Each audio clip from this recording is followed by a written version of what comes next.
Survivor's Guide to True Crime includes discussions of sexually based violence and is not intended for children. Information provided should not be used as a substitute for professional medical or legal advice. Please exercise discretion and self-care.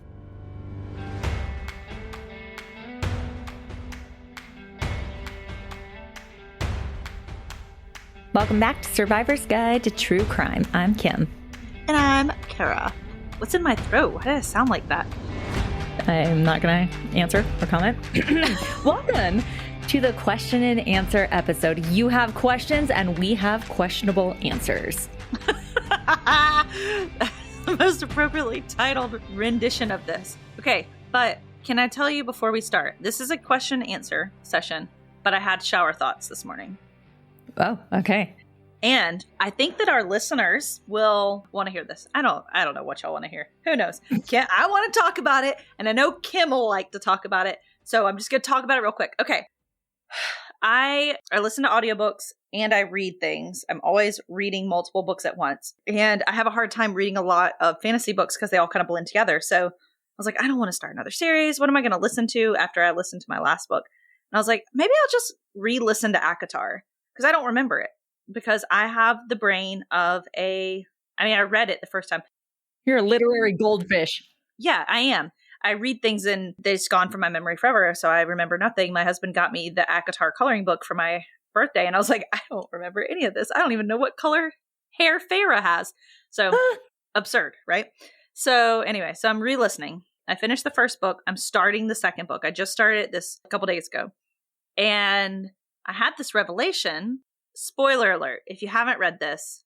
Jump forward by like 30 seconds here. Yep. Tamlin's not the good guy. So Tamlin, once you listen beyond the second book, you sort of start to hate him. And I think that is a general consensus that Tamlin is a wambly, nimbly, pimbly that like everybody's like, ooh. I have realized the difference between Tamlin and Rhysand. See, I read it, so. Rhysand. I listened. Is that Tamlin treats Feyre like a victim, and Rhysand treats her like a survivor. Ooh. Right? So I'm listening to it, and he's like, no, I have to protect you. I can't let you go out. He's like treating her like she's made of glass. He's like, no, I don't want you to learn how to fight. No, I don't want you. Like, just stay here where you're safe and read and paint and do all these things and I can protect you. And Rhysand's like, no, I'm going to teach you how to fight. I'm going to teach you how to read. He's like, you've given enough. You don't need to be protected. So I just had that revelation this morning and I was like, discuss. There's so many wonderful things. I wish I had a book group, like an actual book club when I was going through reading those, because literally I was only texting you because you're the only person that I knew that read it. And since I have introduced more friends to the ACOTAR cult, which I apologize for nothing, I remember still texting you, and the cringe is very internalized here, but yeah. Oh, I love Tamlin. Everyone does after the first one. You're like, oh my God, I love him.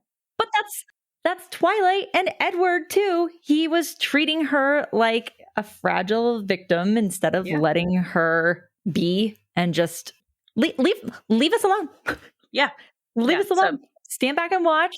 Yeah. As I was listening this morning while I was taking a shower, I was like, oh, this is the difference. This is the difference between someone looking at you and saying, you know, that guy was going to kill you, right? And someone saying, that's really badass. You're a survivor. Would you like to work for me? You know, like insert whatever you have experienced in your life where someone treated you like, you know, you were someone that could easily be victimized again and doesn't have the power to recover from your situation. Like insert anything that someone has done or said to you as the victimology and then the way that you can be treated as a survivor. So I thought it was kind of cool. I like that. Very nice work.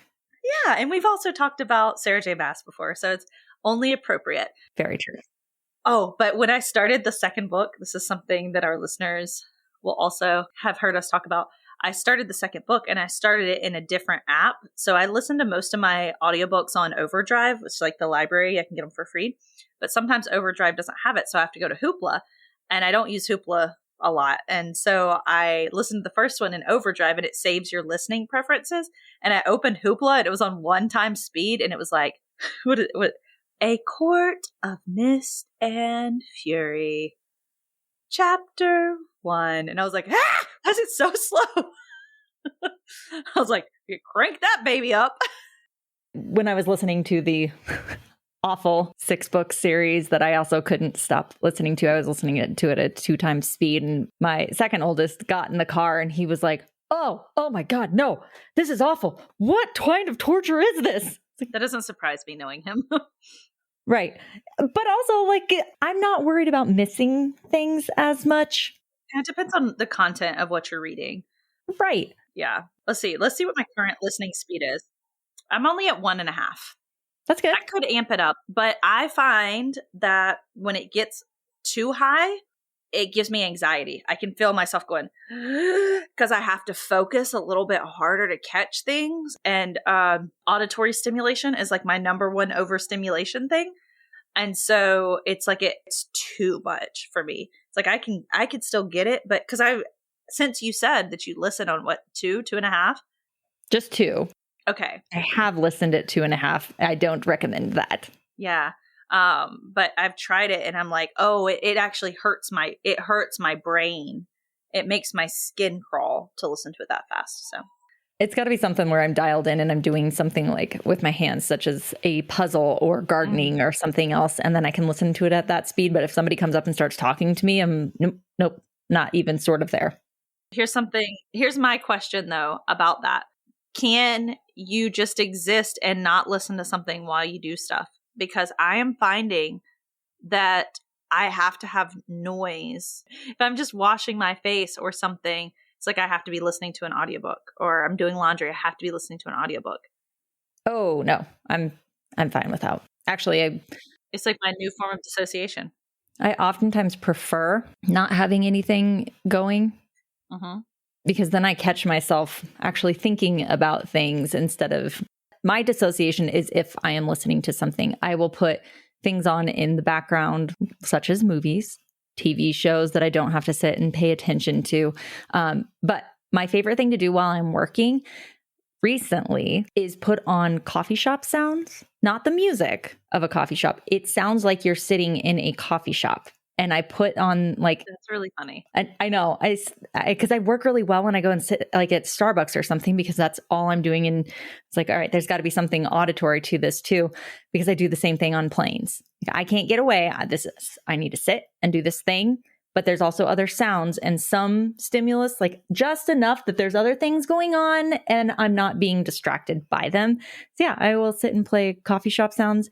And then if I'm into writing or something that I'm having to be creative with, I listen to movie scores and only non-lyric movie scores. Okay, I'm gonna have to try some of these things because for me, it's brown noise. Brown noise like shuts all the other noise in my brain down. But I'm gonna try some of those because I've been struggling with trying to find just the right thing for my middle kiddo during school, and I've tried brown noise, and I don't think that's it for him. So I'll try. I don't think coffee shop is going to be right for him either. But I'm going to try some movie scores and see if that helps, like non-lyrical movie scores. That might help him. Yeah. I just like the coffee shop because it sounds like people are talking, but it's really nondescript. And it's just kind of like some dishes. And then you hear a machine. And it's just enough, but nothing that will be distracting to you. So love that. Take it or leave it. All right. Let's get into the questions. Lead us off, Kim. Take your pick. So for this first question, I reached out to a sex assault nurse examiner for some expert input. I'm still waiting to get some of this back, but I want to answer this question. As Kara said, it is fairly timely here. So the question goes paraphrased like this. I've always had trouble going to gyno-related appointments. I end up crying, apologizing for exams. I always prep my doctor by saying that I have a sex assault history and apologize in advance. Tell them it's not them, blah, blah, blah. And the problem is that these types of visits sound like they're very common when pregnant. I think we had talked about this on one of the previous episodes that, yeah, they can feel invasive. This listener was asking, do you have any advice on how not to, quote unquote, freak out the staff on every visit? Have either of you experienced this? How can I be okay I feel alone in this, honestly, and I can't find much info on it. We're starting to try for a child, and she's becoming more scared of the whole thing being probed at, more than even carrying her baby in the actual birthing process. And to you, I would like to say that is okay and valid and completely normal. So many medical appointments. And you're not alone. No, gosh, no. And that, I think we say that a lot, like, hey, you're not alone in this, but it can feel that way when you're the only one sitting there in that doctor's exam room. And no one's talking about it. Right. It's not just you, and that is not just in your head. There are so many things with the medical world, especially, that can make us feel inferior. We don't have all of the answers, or like we're not experts on our own bodies. We're there for answers. We're there to make sure that things are going okay. And not having that control over that scenario and that situation can bring up a lot of the same feelings that you may have experienced during that sexual assault. Even if you are signing the consent forms at the beginning of that doctor's visit, it still feels scary. And I don't want you to think that that's the same kind of thing as actual consent when you are in, a sexual assault scenario where you didn't consent. Just because you're signing those forms does not mean that you can't say, hey, I don't feel comfortable with this, or I want somebody else in the room, or I have questions before you do this, or is that necessary? Those things are okay, but we often don't feel empowered within ourselves to ask or to push back because doctors are presented as an authority figure. And if you are anything like me, I had a big problem challenging authority figures for a long time because that's who you're taught to respect. And it's okay to push back on those. It does not mean that they are always right. I have been in rooms with many authority figures that I know are freaking idiots. So it's okay. So I want to add, one of the things that I learned through watching Paris Hilton's reality show is that this is one of the primary reasons that she chose surrogacy for her children, is because she did not want to have all of the OB appointments. She was very uncomfortable with those. She has spoken publicly about that being pretty much the primary reason that she chose surrogacy. So there is a public figure that is sharing what she has experienced. And so you're definitely not alone. I will share from my perspective a little bit more about the poking and prodding aspect, which is with my second pregnancy, by far the worst part for me was when I was in labor, the cervical checks. That was the most painful, most uncomfortable part. That's not the case for everyone, but for me, that was pretty awful. So my third baby, I actually declined any cervical checks. I had one cervical check through the entire labor and delivery, and that was because I was in labor for hours, days really, and was not progressing. And so my midwife said, at this point, it would be helpful for me to do a cervical check to know what we are working with. It's not necessary. We can progress without it, but it would be very helpful. It's your decision. So there are providers that are very well versed in giving consent. It's not always the case, but I think that that's something that is worth talking to your OB, expressing those concerns with your OB. Like, if I get pregnant, am I able to opt out of pelvic exams during pregnancy? Am I able to opt out of cervical checks during delivery? And you can do your research. You can find your own information, what you're comfortable with, whether they're necessary or not. I can tell you that I've had 2 pregnancy and deliveries with them, and I had 1 without. And so sometimes they're medically necessary, but a lot of the times they're not. So ultimately, it is your body. And women have been having babies for a long, long time.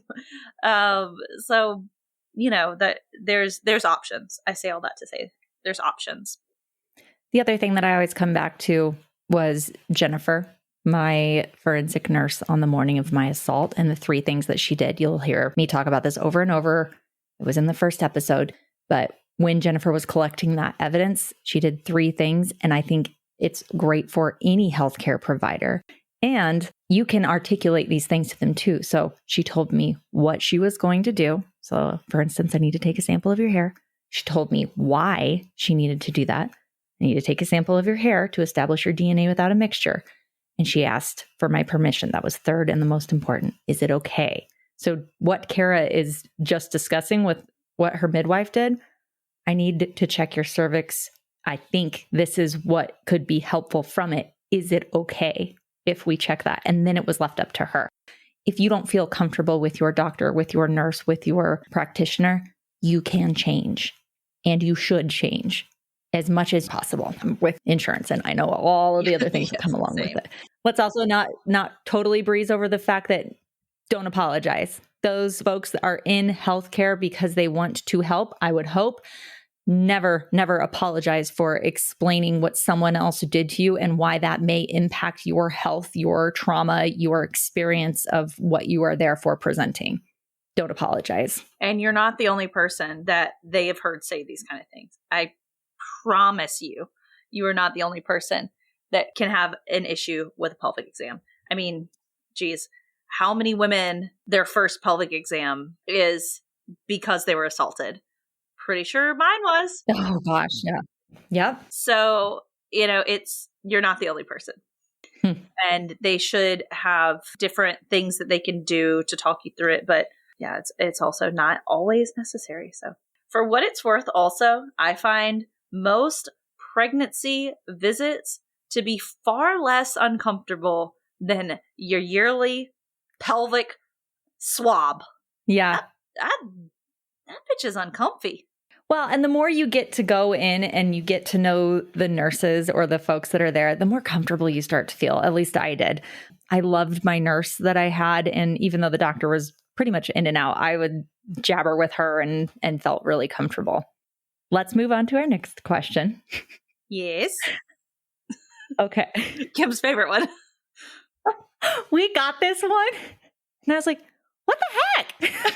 So again, we're going to paraphrase, unless you are explicitly stating that you are okay with having your name, age, location, some of that, your ASL included. We're going to keep you anonymous just because, but when I offer that anonymity, unless otherwise stated. So this one, a listener was stating that they had had a rather traumatic year. They had a couple of cancer scares. She lost her mom. So it's been a rough go of it. She said, I find your podcast and dark humor, especially Kara's, amazing and healing. So it's like really okay to use dark humor to heal. I think it works. Make jokes when you want to cry or maybe just cry.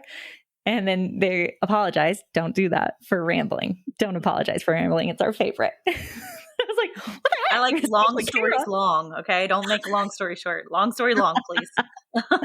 It was just so funny because before we started recording, Kim's like, just Kara. I'm like, Kim's way funnier than me. What are you talking about? She's got way more dark humor. No, I like whisper it to you and then you're the one that says it loud. You say the quiet things loud. It's the autism. I don't know what's societally acceptable. I just say things. I don't know. I accept you. Yes, dark humor is absolutely okay. There are studies after studies showing that this is a healthy coping mechanism when it is also combined with other ways of healing. So whether that is therapy, exercise, positive forms of healing, it can actually be something that ties people together and breaks down those barriers to make it okay to have more conversations about tough stuff because it doesn't feel as difficult to approach. Humor in and of itself bonds people.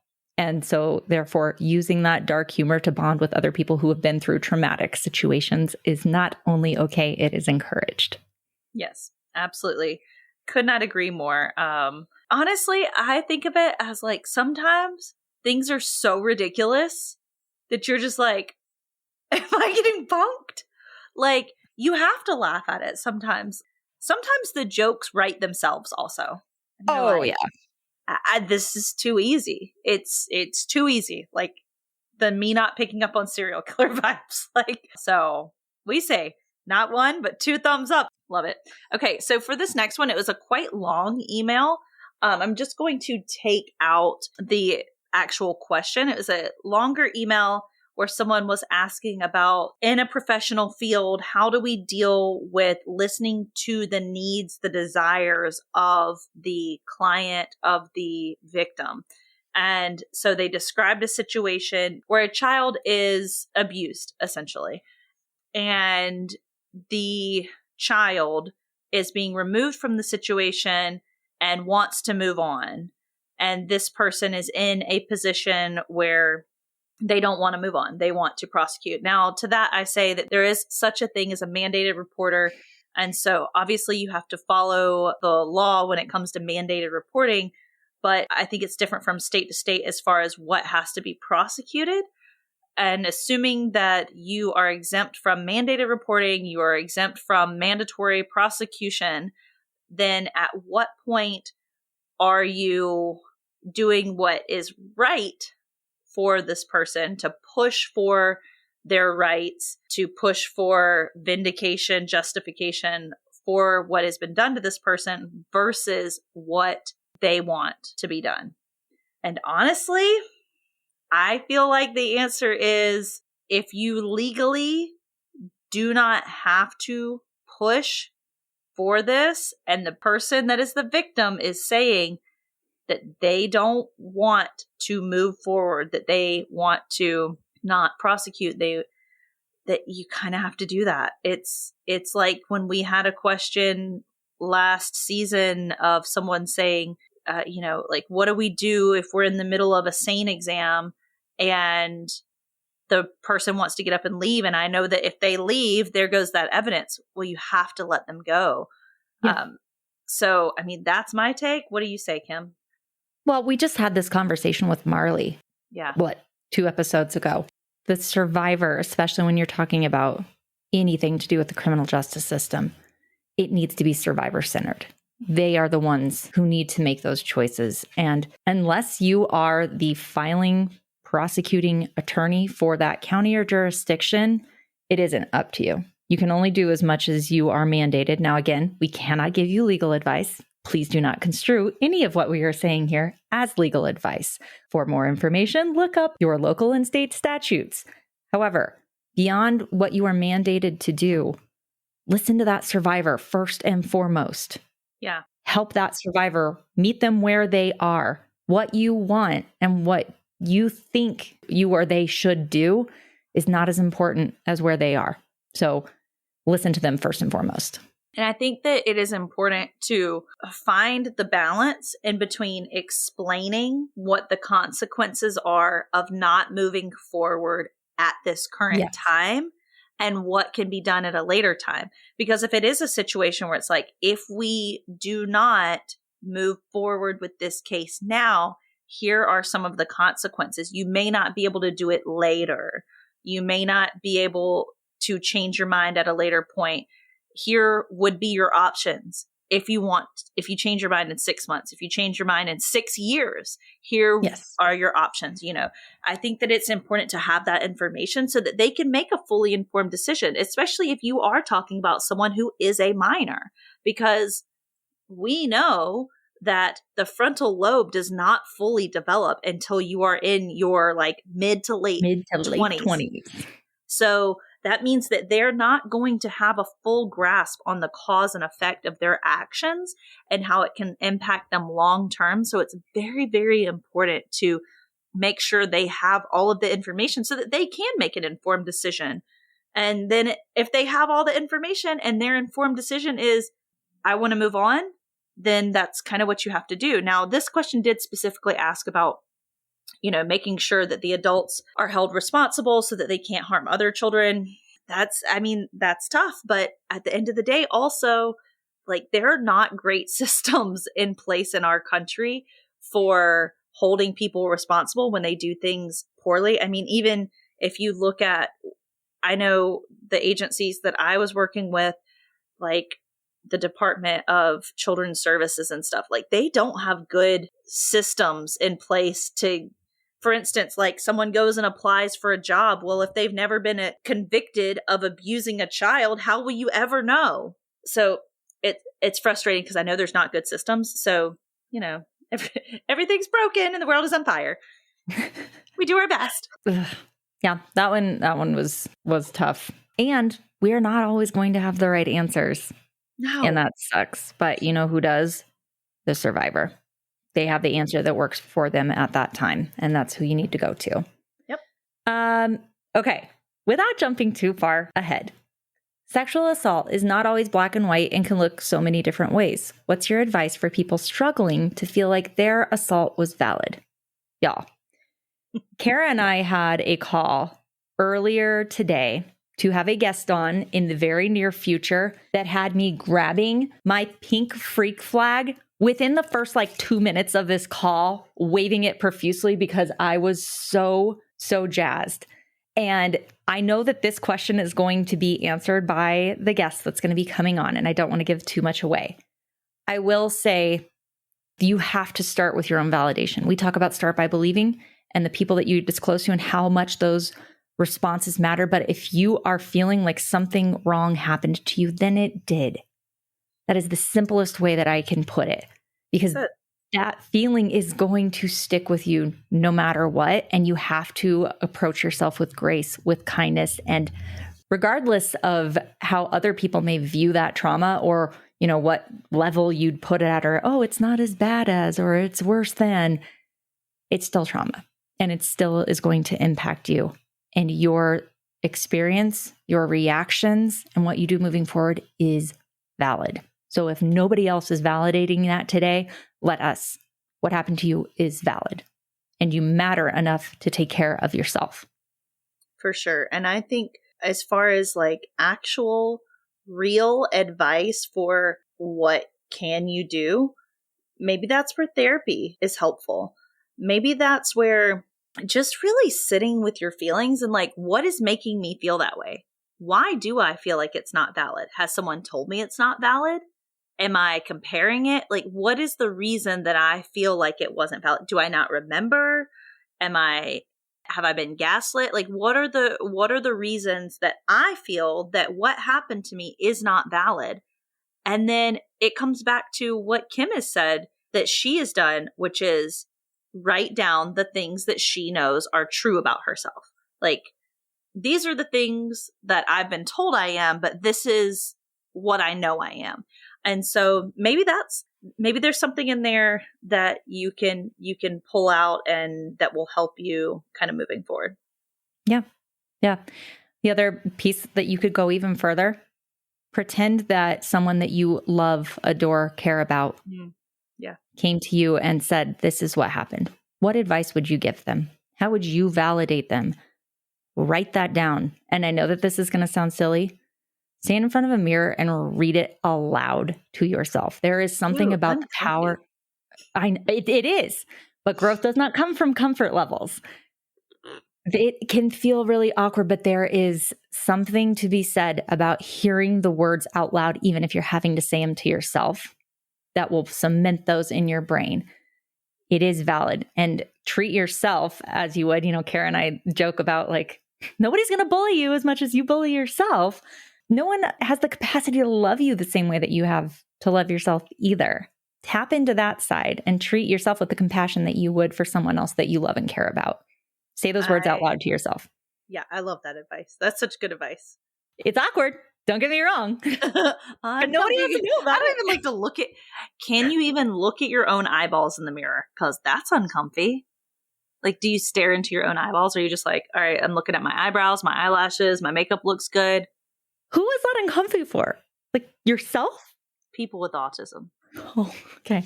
Yes. I don't know. That lady's watching me. That's you. That's you, actually. I don't like to look at people's eyeballs. That's uncomfy. That's how I know I have autism. I'm don't make eye contact. Don't make eye contact. It's weird. But maybe make eye contact every so often. Is that too much? Is it not enough? I've been looking that way a lot. These are actual thoughts that happen inside of my head. This is why I don't need a diagnosis. All I have is the scene from Finding Nemo. And let me introduce you to my sister, Flo. Hi, how are you? Don't listen to anything my sister says. She's nuts. Yes. And her reflection. Yes. I mean, really, how often do you think about if you are making too much or not enough eye contact in a day-to-day conversation, how often do you think about that? Nope. Never? I'm alone a lot. Okay, let's say you're not alone. Like you're networking. I don't know. I don't, I guess. I think this is why I know this is why undiagnosed, but I'm pretty sure because I think about it a lot. More than what is normal. Anyway, moving on. This is not about me. Again, folks, questionable answers. Just consider who you're asking for advice from. Ooh, you're gonna go first. What is some advice you wish you knew 10 years ago? 10 years ago. 10 years ago would have been 2014. Yeah, I was a new mom. So I had less than a 1-year-old at the time. My biggest piece of advice then was like, hey, bitch, you're not fine. No? Get your shit together. Honestly, that's what I would say to myself. Like I would turn myself upside down and shake me and be like, you're not okay. So my advice would be open your fists. That would be my biggest advice. I feel like I was white knuckling everything. Mine would probably be to close mine and go straight for the jugular. Fair. Fair. So I was thinking about this when I saw that and I'm like, ooh, I have a few. Mm-hmm. First, give yourself some grace. It's okay to start over. In fact, it is encouraged. And it's okay to ask for help. Mm-hmm. It's okay to talk about what's happening. It's okay to ask for help. It's okay to leave. And you will be okay. And you and your kids deserve that. Yeah. That would be my biggest advice. But you are absolutely worthy of love and safety, and none of this is your fault. Yeah, I think I'm going to piggyback a little bit on what you said of like, it's okay to ask for help because I think I didn't know how. I'm going to add also like, you're more than a mom. You're going to find purpose again. You're going to find community and you're going to find healing, and it's going to be like a journey. It's going to be ongoing, but it's there. You know, I just thought of being asked this question. This is something that I think we discussed with the Patreon members. 10 years ago, I would have been turning 29. And this is the birthday where I stood pregnant, making food for my toddler, and couldn't be bothered to help even long enough for my family to sing me happy birthday. That woman, that young mom, that survivor deserved so much better. So much better. Yeah. I would say it's not how you ask for help. It's just that you did. I worried so much about, am I asking the right way? How do I ask? I don't want to sound wrong. I don't want to sound like I'm taking too much, or I don't want to make it sound like things are too bad. How you ask doesn't matter. All that matters is that you do. Yeah. That's what I would tell her. So good. all of the deep feelings and things. Bleh. Bleh. Let's do this one. Just shake it up. Classify your personality as a dog breed, because this person knew that we were dog lovers. I've thought a lot about this. I've been thinking about it and I haven't thought of one, so I might need your help. Okay. But don't hurt my feelings. You're a cat. You're not a dog. You are a cat. That's what I thought too. whether you like it or not. All right. That's honestly what I was going to say. I was like, I think I'm probably a cat, but I'm trying to stick to the letter of the question. No, you are absolutely. I was trying to think of this and I was like, you're not a Chinese crested. I was like, what is the grumpiest shit dog? I mean, like the dog that's like sitting over there silently judging you. And I was like, I'm pretty sure it's a cat. I just You're a described a rescue cat. named Piss Fingers. I told you the cat distribution system chose us, right? Did I talk about it on the podcast? Or did I tell you? No, I told you on the phone. You talked about it on the live on Patreon. Oh, on the live. Yeah, the cat distribution system chose us a couple nights ago. My husband was locking the front door, and there was a cat sitting outside my front door staring into his soul, and he was like, that's weird, and shut the door and went to bed. And I was like, we were chosen, and you shut the door in its face. You got unchose. I know. My kids were so confused. They're like, there's a cat distribution system? Tell us more. How did we get chosen? And I was like, it's a mystery. Okay, so I'm a cat. Cool. Got it. If you have an alternate opinion, please inform us, because I'm pretty sure that's accurate. I was trying to think of this. Golden retrievers, which is probably what I would closely align with. But I'll bite if backed into a corner. And I'm like, I don't know. Is that a lab? No, I'm a freaking mutt because I like a lot of things. And I am just really excited to be here.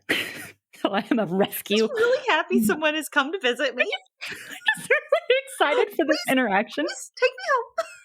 We will have so much fun. I'll do it. I do have some trauma in my background, but I'm really trying hard not to shake while I talk to you about it. I feel like I should be so good at this because, my God, I have these moments throughout the day, every day, where I'm like, I didn't know I was autistic. One of my hyperfixations when I was a child is I would pick up these books of dog breeds or cat breeds, and I would check them out from the library literally every week. I don't know how often you have to return it. And I knew everything there was to know about every dog breed. That's a hobby. You keep saying hyperfixations. What you are describing is microdosing hobbies. You have certain things where you can't stop. Those are the hyperfixations. You have things that you'll start doing and like you can't stop, or you can't do things or move on from something until you do that one thing right. Those are yours. Okay, so that's one version of a hyperfixation. Another is like, I must now consume. It's like, I cannot simply eat 5 chips. I must eat all of the chips. I can't just know a little bit about breeds of dogs. I must know every ounce of information there is possibly to know about breeds of dogs. You want to know about a schnauzer? I got you. You want to know their average lifespan? I knew all the things. Like it's not a normal amount of information to know, Kim. But then it falls out of your brain. For an 8-year-old. Yeah, no, it's gone forever. Yeah. Anyway, keep going. All right. So you're a cat and I'm a rescue mutt that definitely has some kind of Sarah McLachlan sound playing in the background, but to a Taylor Swift beat. Fair enough. Cool. We kind of did book recommendations at the beginning, and that's an ongoing question. Yeah. Anyone who has written a book from our podcast, Sarah J. Maas. Mm-hmm. Oh, I did read, I am working my way through a series whenever they become available, and it's about these, let me just look it up so instead of just telling you and making approximations. My book recommendation, if you want I think this, maybe a tiny amount of spice. I can't even remember. It's doesn't really clock for me. But Lucinda Riley has a series called The Seven Sisters. I love a good series. So it's this guy, this man, and he adopts 7 sisters. Well, yeah, actually there's 6 of them, but he adopts 6 girls from all over the world, and they all have these, but they don't know anything about their birth stories. And then he dies in these mysterious circumstances, and then they are all left a letter and information that leads them to discover about their country, their origin, their family, where they came from, and all this stuff. It's really interesting. And it's one of those things that you can just kind of pick it up and read it. I wouldn't say it's beach read necessarily easy, but it's not. Sometimes I need a break from the romantasy because I read so much of that category that it's they overlap a lot for me. And I get confused. I'm like, wait, who was doing what and where, and what are the rules in this made up land? So sometimes I need a break from that. So I really like that series if you want something that's a little different. I also loved loved Rose Code. I think that it's so good. I like historical fiction a lot. And so Rose Code is by Kate Quinn. She does a lot of historical fiction, like female-centric historical fiction. And so Rose Code was about Enigma code breakers during World War II. It's super, super interesting. And so it was like primarily a bunch of women that were doing code breaking. And so it's the story of a bunch of women. And she loosely bases them, like most historical fiction, they're loosely based on real people and real events, most of her books. So I love Kate Quinn. So those are my recommendations that are a little different. And garbage romantasy. I love it all. And my book recommendation would be the DSM-5. Oh. I love seeing myself represented in literature. Oh, God. Well, we all need representation. It's important. Okay, now we should tell them about our great big surprise. Oh, yeah. Okay. Well, there's two. First of all, you won't be hearing a normally scheduled Survivor's Guide to True Crime episode next week. We have a season break. Again, folks, no new episode next week. It will be a season break. Guess why? Go, Kara. Because I'm going to be in Colorado. I'm going to be sitting beside Kim with the pink light. Oh boy, oh boy, oh boy, oh boy. I'm going to pack my little microphone and my baby and my family, and we're going to get on a plane and we're going to come up to the big town. The Chamberlains and the Rourkes will be in the same house for a whole weekend. It's going to be something. It's going to be something. It'll be something. Something will happen. We have a really cool project that is in the works right now that we have become not only the subjects of, but are helping with.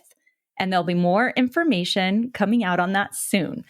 Part of what we are doing is working. Well, actually, the entire weekend will be working, but we get to do it together and it will be fun. And Joe's really excited to leave the humidity and mosquitoes. Yeah. As he tells us very, very often. Yeah. It was like too good of an opportunity not to do it because my husband and I both get companion tickets.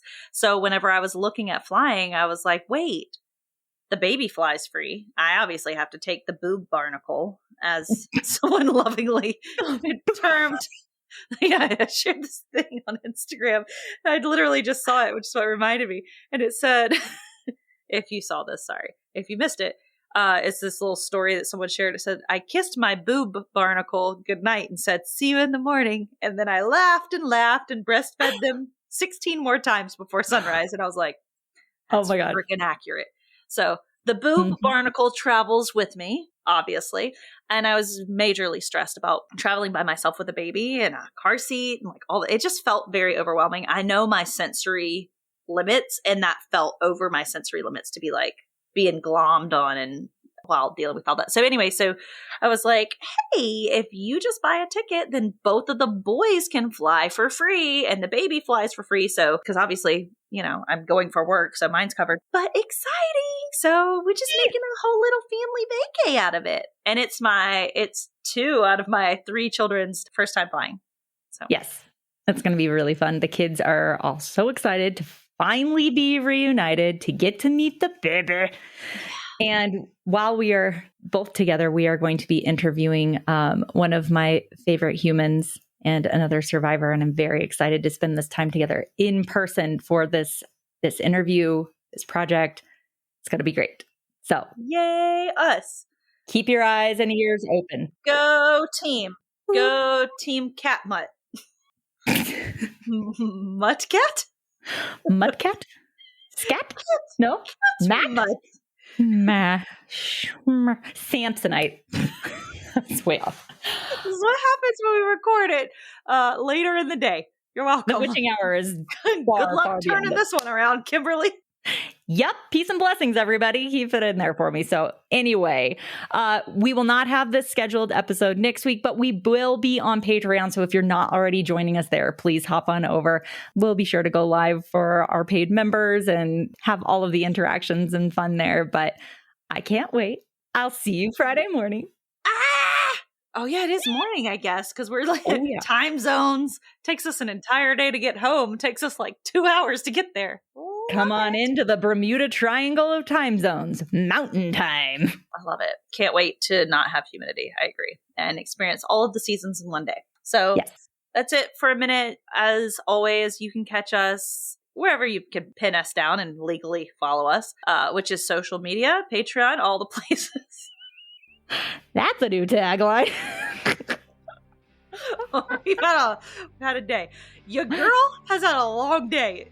I spent 18 hours doing homeschool. I've been in front of this computer for 25. I don't know what's going on here. You're going to need to go lay down. Maybe try to shut your eyes first. I have to feed people, all of them, with my body. Oh, God. Well, on that note, have a lovely day. We'll talk to you soon. Love you. Bye. Survivor's Guide to True Crime is hosted and executive produced by Kimberly Corbin Rourke and Kara Robinson Chamberlain. If you love what we do here, please don't forget to follow, rate, and review the show in your podcast player. It's an easy and free way to help us and help more people find the show. To learn more about the guests featured or to find resources and information discussed on the show, visit survivorsguidetotruecrime.com. Thanks for listening. Well, see you later. Everyone with a diesel and a small dick is driving by at the same time.